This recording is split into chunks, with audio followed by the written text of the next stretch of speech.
Greetings, my friends. I want to thank you all for subscribing. I want to thank all of my channel members for supporting me in this endeavor to save pop culture. And if you are not subscribed, please consider supporting this channel. We need you. Thank you.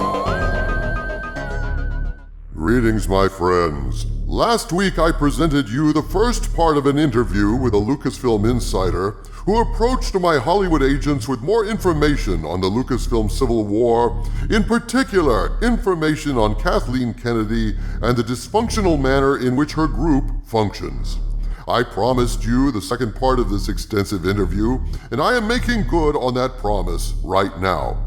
In this video, my source will reveal the exact moment when the Lucasfilm Civil War began in earnest, the alleged reason that Kathleen Kennedy had to get rid of the EU, and more insight into why the High Republic sucks so badly.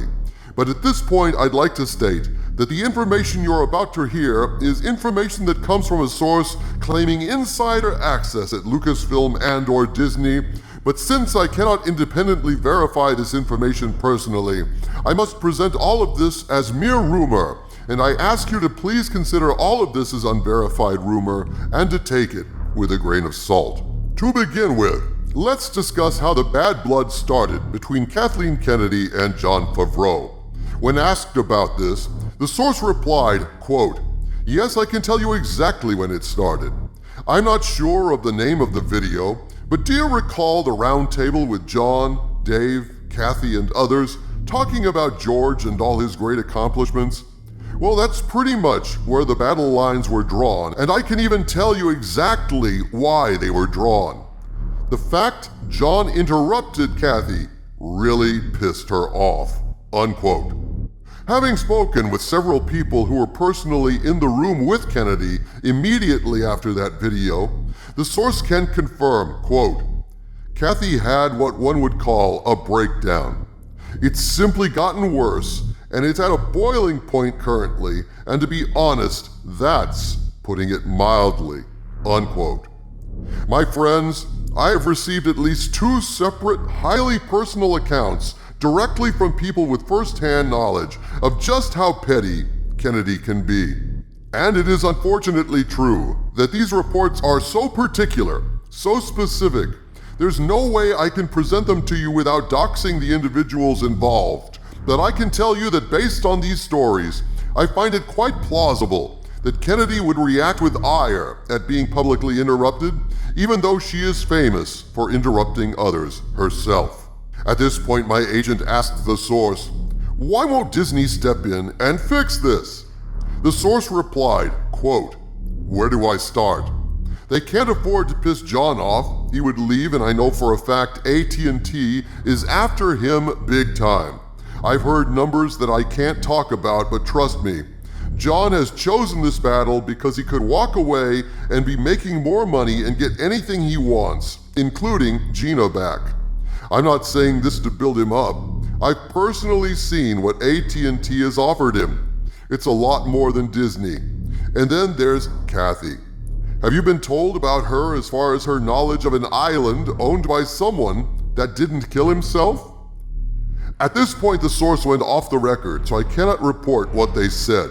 But the implication here was that Kathleen Kennedy has a lot of dirt on a lot of people in Hollywood, which may explain in part why Disney is handling her with kid gloves and is reluctant to simply go in and clean house at Lucasfilm despite the damage she has done to the Star Wars brand. At this point, my agent asked the source, "So big question, is she gone?" The source responded, quote, "Well, I do know her contract has not been extended yet. Will they let her sunset? I honestly can't answer that, but I can't see them giving her anything. They know she's the problem. If she's still there after November, she won't leave till she's ready, and Disney will watch her burn the most well-known franchise to the ground in hopes of good press," unquote. At this point in the interview, the discussion shifted over to the High Republic, and our source dropped a bomb on us when they asked, quote, "Do you guys know why Kathleen Kennedy got rid of the EU?" unquote. My agent replied, "We assumed to take the parts that worked and change it just enough to not have to pay royalties." The source nodded and replied, quote, "I'd have to say that's not a bad guess, but completely wrong. The reason Kathy had to get rid of the EU, and I stress had to, was to clear the way for the High Republic and to make matters worse, to straight up plagiarize the EU. The fact that Disney wouldn't have to pay royalties was icing on the cake," unquote. In regard to the High Republic, our source asked, "Have any of you read that monstrosity?" We of course replied no, because we have taste. So the source continued, quote, "Well, let me tell you, I have. And besides the fact that it's completely the worst thing I've ever read, if anyone that had read the EU took the time to really read it, they would see it straight up comes from a mix of Heir to the Empire and the Dark Empire. There are a few others in there for good measure, but those two were the inspiration, if you can call it that, for the High Republic. When I read the first draft of that book, it was when I started to question things. This was a few years ago, mind you, before John got involved," unquote. At this point, the source went into what had made them want to speak out about all of this, and so I'm deleting everything this person said in order to protect their identity. But I'll skip ahead in the conversation to give you a partial reason why this source felt compelled to act. Quote, "It started with The Force Awakens. Many people involved with the movie had someone they wanted added, a Sith by the name of Talon. Those pushing for this didn't really care if she was named Talon, so long as she looked the part. Her fans would know regardless. I myself love this character, but long story short, she didn't get added. People were hurt and somewhat pissed at that time. We couldn't understand why they would not want to add a strong, self-made, through her own ambition female, and the fact that her race is almost always enslaved and females are made to pleasure men. Of course now, I know why, and if I'm honest, I knew then.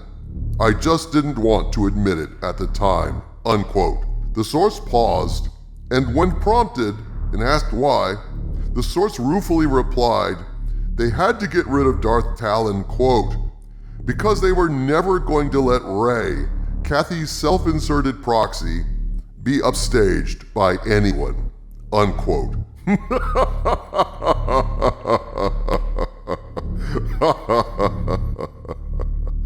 I've heard this many times before, that Rey had to be the bestest ever, because Rey is not simply a fictional character.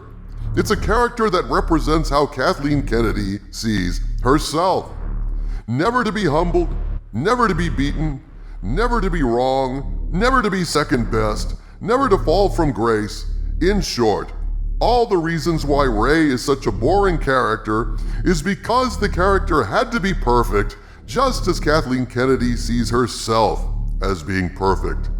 Again, the Kennedy camp sees Star Wars not as a narrative, but as a platform to spread propaganda. And that, to quote Yoda, is why they fail. So there you have it, my friends. Politics and ego, propaganda and lack of writing skill, these are among the many reasons why Star Wars is in the horrible state it's in.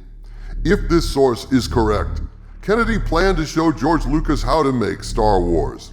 In her mind, Kennedy was going to update Star Wars, insert wokeness into it, turn Star Wars into a feminist statement, succeed wildly beyond even George Lucas's level of success, and then start retconning history. Not only had she made post-Lucas Star Wars a bigger success than it ever was, she had actually been the prime motivation behind Star Wars since the beginning.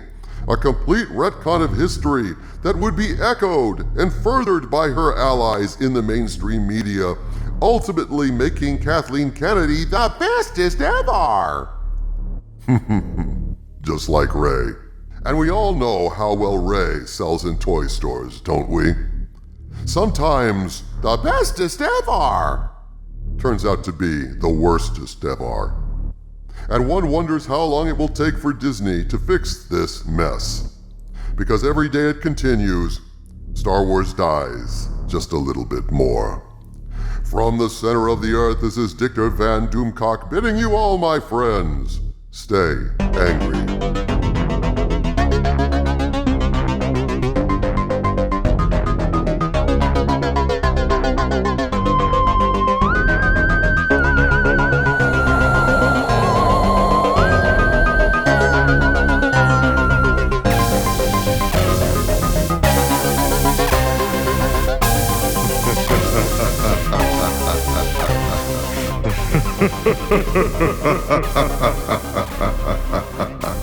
Ha ha ha ha ha.